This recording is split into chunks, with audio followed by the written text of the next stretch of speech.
नमो भगवते वासुदेवाय।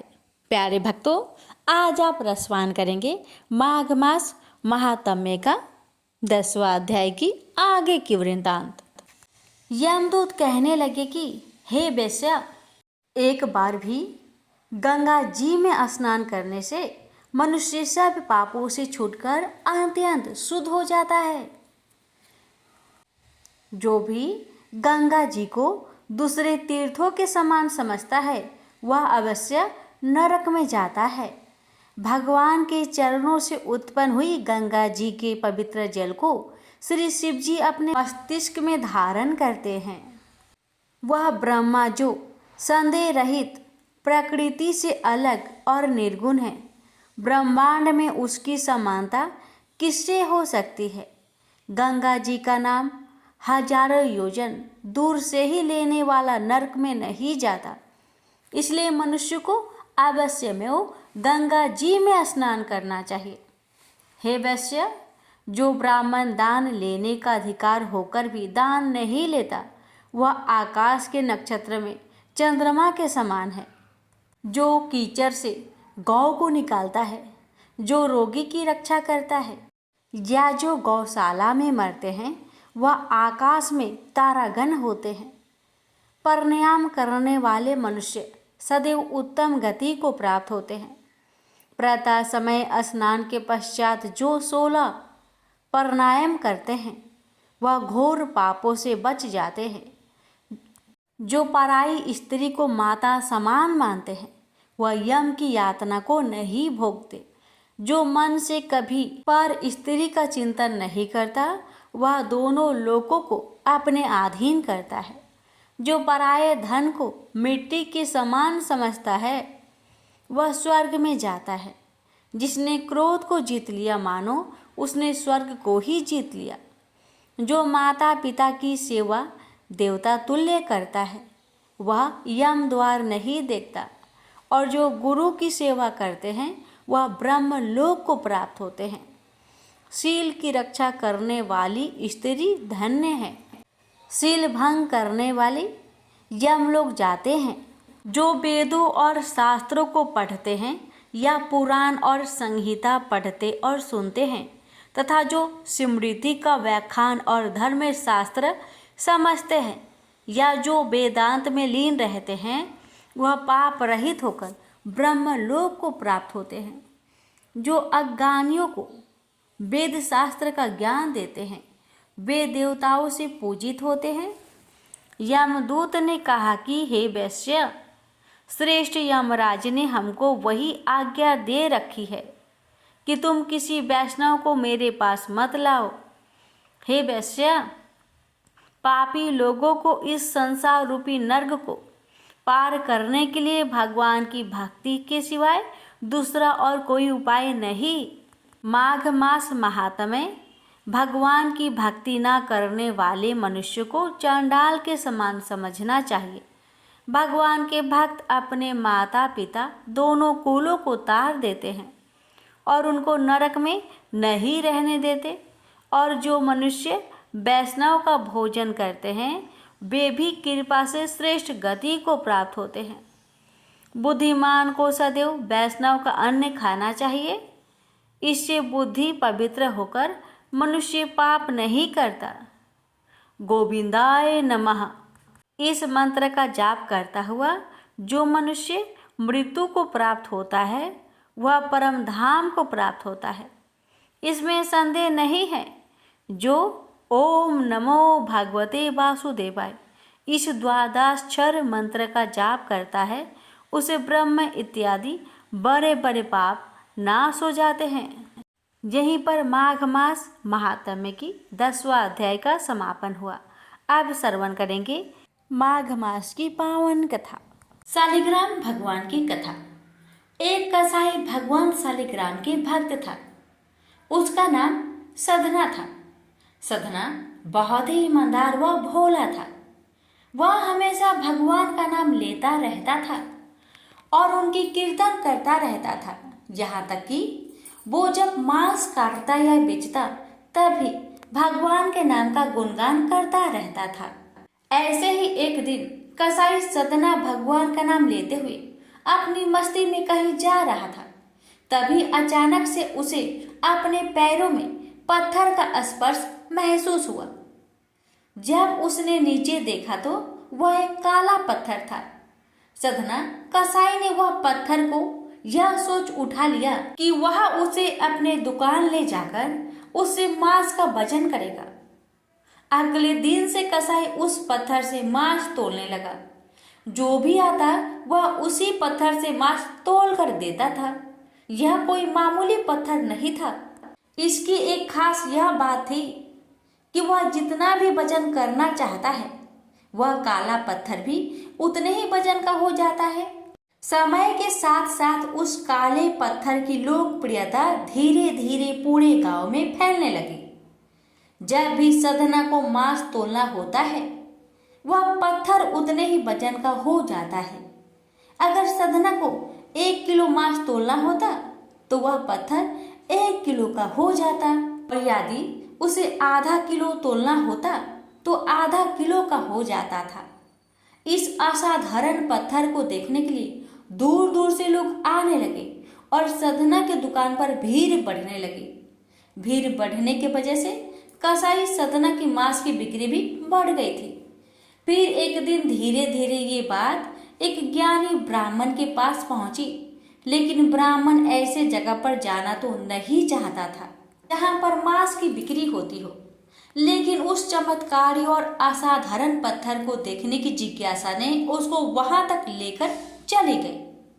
वहां पर पहुंचकर ब्राह्मण दूर से ही सदना कसाई को उस पत्थर से मांस तोलते हुए देख रहा था, और उसने देखा कि किस प्रकार से वह पत्थर आवश्यकता के अनुसार अपना वजन परिवर्तन कर लेता था। यह देखकर ब्राह्मण एकदम आश्चर्यचकित हुआ। यह देख ब्राह्मण सदना कसाई के पास गया तो सदना ब्राह्मण को देखकर बहुत आश्चर्यचकित हुआ, और साथ ही साथ सदना बहुत प्रसन्न भी हुआ। फिर सदना ने ब्राह्मण का नम्र भाव से स्वागत किया और ब्राह्मण को बैठने के लिए कहा। फिर सदना ने उस ब्राह्मण से उसके दुकान पर आने का कारण पूछा तो ब्राह्मण ने बताया कि वह उस काले पत्थर को देखने आया है। ब्राह्मण ने बताया कि वह कोई मामूली पत्थर नहीं है, वह भगवान शालिग्राम जी हैं। ब्राह्मण क्रोधित होकर कहते हैं कि भगवान शालिग्राम जी को मांस के साथ रखना बहुत बड़ा पाप है। सदना बहुत ही सरल और भोले स्वभाव का इंसान था, और यह सुनकर उसको लगा कि वो अनजाने में बहुत बड़ी गलती कर रहा था। सदना ने ब्राह्मण से क्षमा मांगते हुए कहा कि वह तो ब्राह्मण है, वह शालिग्राम जी को अपने साथ घर लेकर जाए और उनकी पूजा अर्चना करे। यह कहकर सदना ने उस पत्थर को उस ज्ञानी ब्राह्मण को दे दिया। वह ब्राह्मण शालिग्राम जी को बड़े आदर सम्मान से अपने घर ले आए और वहां पर भगवान शालिग्राम जी को स्नान कराया और बड़ी भक्ति भाव से उनकी पूजा पाठ शुरू कर दिया। ऐसे ही कुछ दिन बीत गए। एक दिन रात को ब्राह्मण के स्वप्न में भगवान शालिग्राम जी आए और उन्होंने ब्राह्मण से कहा कि वह उसके सेवा भाव से बहुत प्रसन्न हुए हैं, लेकिन तुम मुझे उस कसाई सदना के पास वापस छोड़ आओ। भगवान शालिग्राम कहते हैं कि सदना हमेशा मेरा नाम गुणगान करता रहता है, तो मुझे बहुत अच्छा लगता है, और ऐसे भक्त के लिए मैं कहीं भी रहने को तैयार हूँ। आज सदना कसाई की भक्ति भाव से प्रसन्न होकर साक्षात भगवान शालिग्राम ने सदना के संग रहने की इच्छा व्यक्त करी। अगली ही सुबह ब्राह्मण भगवान शालिग्राम जी को अपने साथ लेकर उस कसाई सदना के दुकान पर गया और उन्होंने सदना को पूरी बात बताई, और भगवान शालिग्राम जी को सदना को सौंप देता है। यह सुनकर सदना बहुत प्रसन्न होता है और मन ही मन वह वचन लेता है कि वह आपसे मांस नहीं बेचेगा और वह अपना अधिक से अधिक समय भगवान के नाम लेने और कीर्तन करने में गुजारेगा। अभी मिलकर बोलिए शालिग्राम भगवान की जय। दक्षिण भारत में स्थित कांचीपुरी में चोल वंशीय राजाओं का राज्य था। तत्कालीन चोल राजा भगवान विष्णु का बड़ा भक्त था। वह अनंत शयन मंदिर में भगवान विष्णु की पूजा राजकीय अलंकरणों से किया करता था। मूर्ति की श्रृंगारिक पूजा कर उसके मन में यह अहंकार भी पैदा होता था कि ऐसे दिव्य अलंकरणों से भगवान की श्रृंगारिक पूजा अन्य कोई नहीं करता। एक दिन वह पूजा करके उठा ही था कि इतने में उसके नगर का एक दीनहीन ब्राह्मण विष्णुदास हाथ में तुलसी तथा जल भरा कलश लेकर आया। पहले तो उसने भगवान को दंडवत प्रणाम किया, फिर कलश का जल भगवान के चरणों में उड़ेल कर तुलसी दल चढ़ा दिया। साथ में वह ओम नमो भगवते वासुदेवाय का मंत्र जपता जाता था। राजा खरा यह सब देख रहा था। ब्राह्मण के जल डालने से राजा द्वारा अर्पित पूजा सामग्री तथा श्रृंगार बह गया और भगवान के चरणों में रह गया केवल तुलसी दल। राजा को बड़ा क्रोध आया। कहने लगा, अरे दरिद्र ब्राह्मण, मैंने भगवान का कैसा श्रृंगार किया था। भगवान की यह मूर्ति कैसी राजकीय शोभा पा रही थी। तूने जल चढ़ाकर सब धो दिया और रख दिया तुलसी की ये जंगली पत्ते। ब्राह्मण राजा की क्रोध भरी बात सुनकर विनती करते हुए बोला, राजन, मैं दरिद्र ब्राह्मण हूँ। आप जैसे श्रृंगारिक पूजा का साधन मेरे पास कहाँ है। मैं तो जो कुछ पाता हूँ उसी को भक्ति भाव से भगवान के चरणों में चढ़ाकर प्रभु कृपा से सुखी हो जाता हूँ। अलंकरण, दिव्य पुष्प, फल आदि से गर्वित होकर पूजा करे या भक्ति भावना से प्रभु के आगे केवल विनीत होकर हाथ जोड़ दे, इससे भगवान को क्या लेना। भगवान को तो भक्ति और भावना चाहिए। महाराज, मुझे क्षमा करे। राजा ने कहा, तुझे अपनी भक्ति पर गर्व है। तूने कोई देव मंदिर बनवाया है, कभी यज्ञ दान तप किया है, भगवान को संतुष्ट करने वाला कोई भी काम तूने कभी किया है। ब्राह्मण ने कहा, हे राजन, मैं तो अपनी दीनहीन पूजा से इतना संतुष्ट हो जाता हूँ कि लगता है जैसे भगवान संतुष्ट हो गए। यह देव मंदिर आपका बनाया हुआ है। मेरी पूजा से आपकी श्रृंगारिक पूजा खराब होती है, तो मैं कल से अपने घर पर ही भगवान का मिट्टी का कोई विग्रह रखकर पूजा कर लिया करूँगा। यह कहकर ब्राह्मण चलने लगा तो राजा ने कहा, अच्छा तो भक्त ब्राह्मण, मेरी भी बात सुन ले। भगवान विष्णु किस पर प्रसन्न होकर पहले किसको दर्शन देते हैं, इसे सब लोग देखेंगे। ब्राह्मण ने इस चुनौती को जैसे सुना ही नहीं, चलते चलते धीरे से बोला, भगवान का तो मुझे मेरी हर सांस में आभास होता रहता है। मैं तो अपने मन में उनका नित्य दर्शन करता रहता हूँ। दूसरों से मुझे क्या लेना। ब्राह्मण अपनी कुटिया में चला गया। राजा राजमहल में चला गया। ब्राह्मण ने उस मंदिर में जाना छोड़ दिया। अपने घर पर ही विष्णु भगवान का एक छोटा सा विग्रह ले आया और उसी का भक्ति भाव से पूजन कर कुछ भी रूखा सूखा होता भगवान को भोग लगाने के बाद खुद भोजन करता था। यह उसका नित्य का नियम था। उधर राजा अपने देव मंदिर में अपनी पूजा विधि से स्वयं ही प्रसन्न होता और अपनी पूजा पर गर्व करता। उसने अपनी यज्ञशाला में मुग्दल को आचार्य बनाकर एक विशाल राज्योचित यज्ञ प्रारंभ किया। राजा को एक बड़ा यज्ञ कराने का गर्व हो रहा था। ब्राह्मणगण वेद पाठ करते, राजा को यह अभिमान होता कि वह यज्ञ करा रहा है। एक दिन ब्राह्मण पूजा पाठ करने के बाद भगवान को भोग लगाने को जैसे ही उठा कि सारा का सारा खाना एक मरियल सा भिखारी खाकर भाग गया। ब्राह्मण हट प्रभ, अब क्या करे, भगवान को क्या भोग लगाए। दोबारा रसोई बनाए तो देर होगी और संध्या का समय समाप्त हो जाएगा। भगवान की इच्छा मानकर भगवान को हाथ जोड़कर कहा, हे भगवान, जब आपके लिए भोग नहीं लगा पाया तो मैं भी भूखा सोऊंगा। ब्राह्मण ने रात भूखे ही बिता दी। दूसरे दिन भी भूख के समय ऐसी ही घटना घटी। ब्राह्मण भगवान को बिना भोग लगाए भूखा ही सो गया। उसे आश्चर्य हुआ कि कौन भोग के समय चुपके से आकर रसोई का सारा खाना खा जाता है। तीसरे दिन वह सावधान था। भोग के समय जैसे ही वह भूखा ब्राह्मण आया और खाना लेकर भागने लगा कि उसने उसे पकड़ लिया। उसकी दयनीय दशा देखकर कहा, दरिद्र नारायण, इस प्रकार चुपके से चोरी से खाना क्यों ले जा रहे हो? आओ बैठो, भगवान का भोग लगाने के बाद जो कुछ भी रूखा सूखा है बैठकर प्रेम से खाकर अपनी भूख मिटाओ। अब मैं आपको ऐसे न जाने दूंगा। बैठो और प्रेम से भोजन करो। मैं समझूंगा मेरे नारायण स्वयं प्रत्यक्ष भोग स्वीकार कर रहे हैं। यह कहकर उसने उस भूखे ब्राह्मण को आसन पर बैठाया और खाना परोसकर हाथ जोड़कर बैठ गया। इतने में ही उसे भूखे ब्राह्मण ने अपना स्वरूप बदला और वह साक्षात विष्णु के रूप में विराजमान हो गया। साक्षात भगवान विष्णु को अपने यहाँ भोग ग्रहण करते देख वह ब्राह्मण उनके चरणों में गिर पड़ा।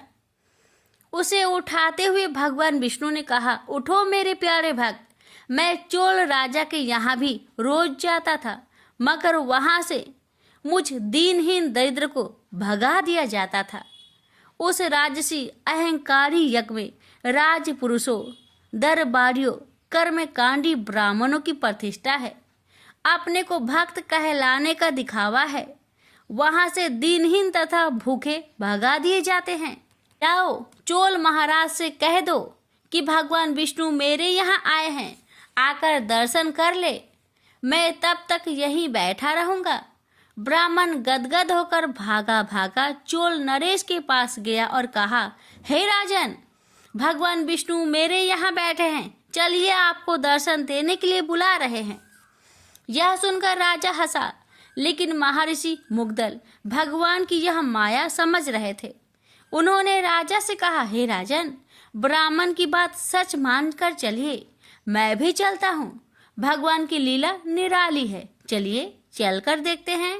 चोल राजा ऋषि मुग्दल तथा वह ब्राह्मण चलकर जब उस झोपड़े में आए तो देखा कि भगवान विष्णु भोजन कर रहे थे। राजा ने आश्चर्य से हाथ जोड़कर कहा, प्रभु, मैं आपका दर्शन पाने तथा आपका प्रसाद ग्रहण करने को कितने दिनों से जब तक पूजा यज्ञ कर रहा हूँ।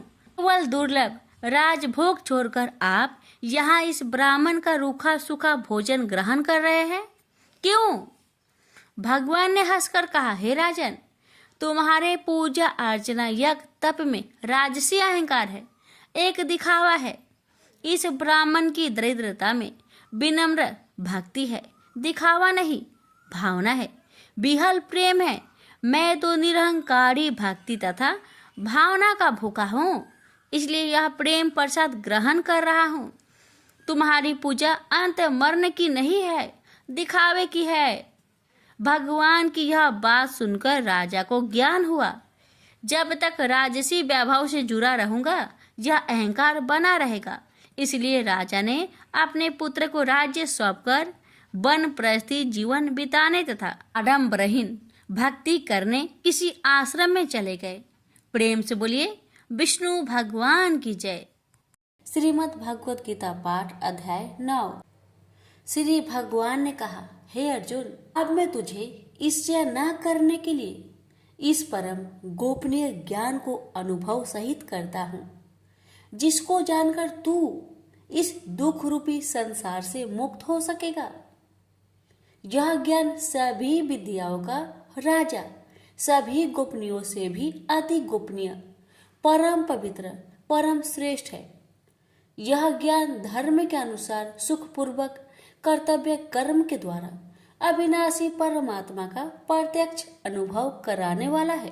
हे परंतप, इस धर्म के प्रति श्रद्धा न रखने वाले मनुष्य मुझे न प्राप्त होकर जन्म मृत्यु रूपी मार्ग से इस संसार में आते जाते रहते हैं। मेरे कारण ही यह सारा संसार दिखाई देता है और मैं ही इस संपूर्ण जगत में अदृश्य शक्ति रूप में सभी जगह स्थित हूँ। सभी प्राणी मुझ में ही स्थित है, परंतु मैं उनमें स्थित नहीं हूँ। हे अर्जुन, यह मेरी ऐश्वर्य पूर्ण योग शक्ति को देख, यह संपूर्ण सृष्टि मुझ में कभी स्थित नहीं रहती है, फिर भी मैं सभी प्राणियों का पालन पोषण करने वाला हूँ और सभी प्राणियों में शक्ति रूप में स्थित हूँ, परंतु मेरा आत्मा सभी प्राणियों में स्थित नहीं रहता है, क्योंकि मैं ही सृष्टि का मूल कारण हूँ। इस प्रकार सभी जगह बहने वाली महान वायु सदैव आकाश में स्थिर रहती है, उसी प्रकार सभी प्राणी मुझ में स्थिर रहते हैं। हे कुंती पुत्र, कल्प के अंत में सभी प्राणी मेरे प्रकृति में प्रवेश करके विलीन हो जाते हैं और अगले कल्प के आरंभ में उनको अपनी इच्छा शक्ति से फिर उत्पन्न करता हूँ। 84 लाख योनियों में सभी प्राणी अपनी इच्छा शक्ति के कारण बार बार मेरी इच्छा शक्ति से विलीन उत्पन्न होते रहते हैं। यह सभी पूर्ण रूप से स्वतः मेरी इच्छा शक्ति के अधीन होते हैं। हे धनंजय, यह सभी कर्म मुझे बांध नहीं पाते, क्योंकि मैं उन कार्यों में बिना किसी फल की इच्छा से उदासीन भाव से स्थिर रहता हूँ। हे कुंती पुत्र, मेरी अच्छता मैं मेरी भौतिक प्रकृति सभी चर तथा अचर जीव उत्पन्न और विनिष्ट करती रहती है। इसी कारण से यह संसार परिवर्तनशील है। मूर्ख मनुष्य मुझे अपने ही समान निष्कृष्ट शरीर आधार वाला समझते हैं, इसलिए वह सभी जीव आत्माओं का परम ईश्वर वाले मेरे स्वभाव को नहीं समझ पाते। ऐसे मनुष्य कभी न पूर्ण होने वाली आशा में, कभी न पूर्ण होने वाले कर्मों में और कभी न प्राप्त होने वाले ज्ञान में विशेष रूप से मोहग्रस्त हुए मेरी मोहने वाली भौतिक प्रकृति की ओर आकर्षित होकर निश्चित रूप से राक्षसी वृत्ति और असुरी स्वभाव धारण किए रहते हैं। ये पृथा पुत्र, मोह से मुक्त हुए महापुरुष देवीय स्वभाव को धारण करके मेरी शरण ग्रहण करते हैं और मुझको सभी जीव आत्माओं का उद्यम जानकर अनन्य भाव से मुझ अविनाशी का स्मरण करते हैं। ऐसे महापुरुष दृढ़ संकल्प से प्रयत्न करके निरंतर मेरे नाम और महिमा का गुणगान करते हैं और सदैव मेरी पूजा में स्थिर होकर मुझे बार बार प्रणाम करते हुए मेरी पूजा करते हैं। कुछ मनुष्य ज्ञान के अनुशीलन द्वारा यज्ञ करके, कुछ मनुष्य मुझे एक ही तत्व जानकर, कुछ मनुष्य अलग अलग तत्व जानकर अनेक विधियों से निश्चित रूप से मेरे विश्व स्वरूप की पूजा करते हैं। हे अर्जुन, मैं ही वैदिक कर्म कांड को करने वाला हूँ, मैं ही यज्ञ हूँ, मैं ही पितरों को दिए जाने वाला तर्पण हूँ, मैं ही जड़ी बूटी रूप में औषधि हूँ, मैं ही मंत्र हूँ, मैं ही घृत हूँ, मैं ही अग्नि हूँ और मैं ही हवन में दी जाने वाली आहुति हूँ। इस संपूर्ण ब्रह्मांड का मैं ही पालन करने वाला पिता हूँ, मैं ही उत्पन्न करने वाली माता हूँ, मैं ही मूल स्रोत दादा हूँ, मैं ही इसे धारण करने वाला हूँ, मैं ही पवित्र करने वाला ओमकार शब्द से जानने योग्य हूँ, मैं ही ऋग्वेद, सामवेद और यजुर्वेद हूँ, मैं ही सभी प्राप्त होने वाला परम लक्ष्य हूँ, मैं ही सभी का भरण पोषण करने वाला हूँ, मैं ही सभी का स्वामी हूँ, मैं ही सभी के अच्छे बुरे कर्मों को देखने वाला हूँ, मैं ही सभी का परम धाम हूँ, मैं ही सभी की शरण स्थली हूँ, मैं ही सभी से प्रेम करने वाला घनिष्ठ मित्र हूँ, मैं ही सृष्टि को उत्पन्न करने वाला हूँ, मैं ही सृष्टि के संहार करने वाला हूँ, मैं ही सभी का स्थिर आधार हूँ, मैं ही सभी को आश्रय देने वाला हूँ और मैं ही सभी का अविनाशी कारण हूँ। हे अर्जुन, मैं ही सूर्य रूप में तपकर जल को भाप रूप में रोककर बारिश रूप में उत्पन्न करता हूँ, मैं ही निश्चित रूप से अमर तत्व हूँ, मैं ही मृत तत्व हूँ, मैं ही सत्य रूप में सत्य हूँ और मैं ही असत्य रूप में पदार्थ हूँ। जो मनुष्य तीनों वेदों के अनुसार यज्ञों के द्वारा मेरी पूजा करके सभी पापों से पवित्र होकर सोमरस को पीने वाले के स्वर्ग लोकों की प्राप्ति के लिए प्रार्थना करते हैं, वह मनुष्य अपने पुण्य के फल स्वरूप इंद्रलोक में जन्म को प्राप्त होकर स्वर्ग में देवी देवताओं वाले सुखों को भोगते हैं। वह जीव आत्मा उस विशाल स्वर्ग लोक के सुखों का भोग करके पुण्य फलों के समाप्त होने पर इस मृत्यु लोक में पुनः जन्म को प्राप्त होते हैं। इस प्रकार तीनों वेदों के सिद्धांतों का पालन करके सांसारिक सुख की कामना वाले मनुष्य बार बार जन्म और मृत्यु को प्राप्त होते हैं। जो मनुष्य एकमात्र मुझे लक्ष्य मानकर अनन्य भाव से मेरी स्मरण करते हुए कर्तव्य कर्म द्वारा पूजा करते हैं, जो सदैव निरंतर मेरी भक्ति में लीन रहता है, उस मनुष्य की सभी आवश्यकताएं और सुरक्षा की जिम्मेदारी मैं स्वयं निभाता हूँ। हे कुंती पुत्र, जो भी मनुष्य श्रद्धा पूर्वक भक्ति भाव से अन्य देवी देवताओं को पूजा करते हैं, वह भी निश्चित रूप से मेरी ही पूजा करते हैं, किंतु उनका वह पूजा करना अज्ञानता पूर्ण मेरी प्राप्ति की विधि से अलग त्रुटि पूर्ण होता है। मैं ही निश्चित रूप से समस्त यागों का भोग करने वाला हूँ और मैं ही स्वामी हूँ, परंतु वह मनुष्य मेरी वास्तविक रूप को तत्व से नहीं जानते, इसलिए वह कामनाओं के अनुसार पूर्ण जन्म को प्राप्त होते हैं। जो मनुष्य देवताओं की पूजा करते हैं वह देवताओं को प्राप्त होते हैं, जो अपने पूर्वजों की पूजा करते हैं वह पूर्वजों को प्राप्त होते हैं, जो भूतों की पूजा करते हैं वह उन भूतों के कुल को प्राप्त होते हैं, परंतु जो मनुष्य मेरी पूजा करते हैं वह मुझे ही प्राप्त होते हैं। जो मनुष्य एक पत्ता, एक फूल, एक फल, थोड़ा सा जल और कुछ भी निष्काम भक्ति भाव से अर्पित करता है, उस शुद्ध भक्त का निष्काम भक्ति भाव से अर्पित किया हुआ सभी कुछ मैं स्वीकार करता हूँ। हे कुंती पुत्र, तू जो भी कर्म करता है, जो भी खाता है, जो भी हवन करता है, जो भी दान देता है और जो भी तपस्या करता है, उस सभी को मुझे समर्पित करते हुए कर। इस प्रकार तू समस्त अच्छे और बुरे कर्मों के फलों के बंधन से मुक्त हो जाएगा और मन से सभी सांसारिक कर्मों को त्याग कर मन को परमात्मा में स्थिर करके विशेष रूप से मुक्त होकर मुझे ही प्राप्त होगा। मैं सभी प्राणियों में समान रूप से स्थित हूँ। सृष्टि में न किसी से देश रखता हूँ और न ही कोई मेरा प्रिय है, परंतु जो मनुष्य शुद्ध भक्ति भाव से मेरा स्मरण करता है तब वह मुझ में स्थिर रहता है और मैं भी निश्चित रूप से उसमें स्थिर रहता हूँ। आदि कोई भी अत्यंत दुराचारी मनुष्य अनन्य भाव से मेरा निरंतर स्मरण करता है तो वह निश्चित रूप से साधु ही समझना चाहिए, क्योंकि वह संपूर्ण रूप से मेरी भक्ति में स्थित है। हे अर्जुन, वह शीघ्र ही मन से शुद्ध होकर धर्म का आचरण करता हुआ चिर अस्थायी परम शांति को प्राप्त होता है।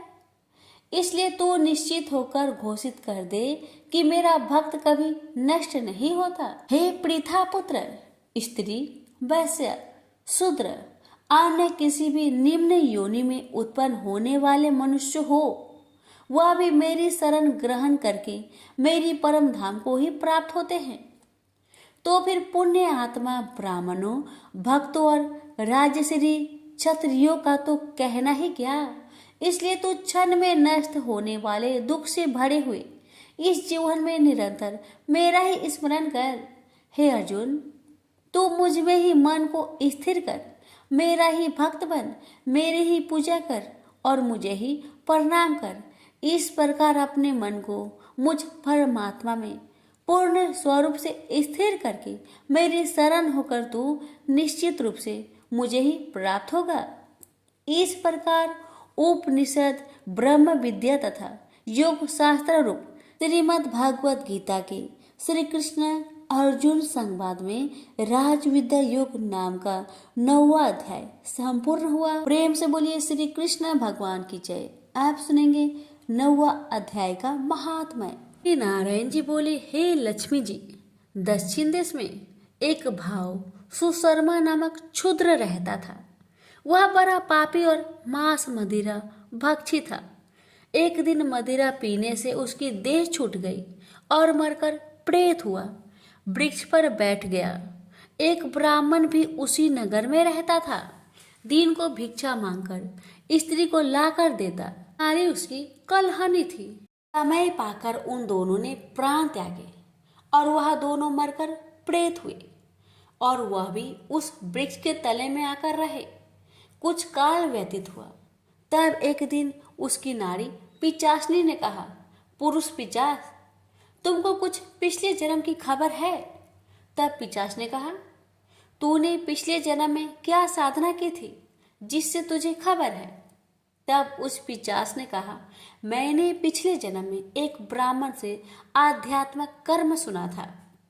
तब फिर पिचासनी ने कहा, तूने और कौन सी साधना की थी तथा वह ब्राह्मण कौन था और वह आध्यात्मिक कर्म कौन सा है जिसके सुनने से तुझे पिछले जन्म की खबर है? पिचास ने कहा, मैंने और कुछ पुण्य किया, केवल गीता जी का श्लोक श्रवण किया। उसका प्रयोजन यह है कि एक समय अर्जुन ने श्री कृष्ण से 3 बातें पूछी थी जो गीता जी की 9वें अध्याय में लिखी है। वह तीनों बातें पिचासनी ने पिचास से श्रवण करी। इन बातों के सुनते ही एक और प्रेत उस वृक्ष से निकला। उसने कहा, अरे पिचासनी, यह 3 बातें फिर से कहो जो अभी सुना रही थी। पिचासनी ने कहा, तू कौन है? मैं तुझे नहीं जानती। मैं अपने पति से पूछती हूँ, वह कर्म कौन था जिससे पिछले जन्म की बातें याद रही। तब उसके पति ने पुनः तीनों बातें सुनाई, जिनके सुनते ही वह तीनों प्रेत योनि से छूटकर देव देही धारण कर विमानों पर बैठकर बैकुंठ को गए। श्री भगवान जी बोले, हे लक्ष्मी, यह 9वें अध्याय का महात्म्य है। प्रेम से बोलिए लक्ष्मी नारायण की जय।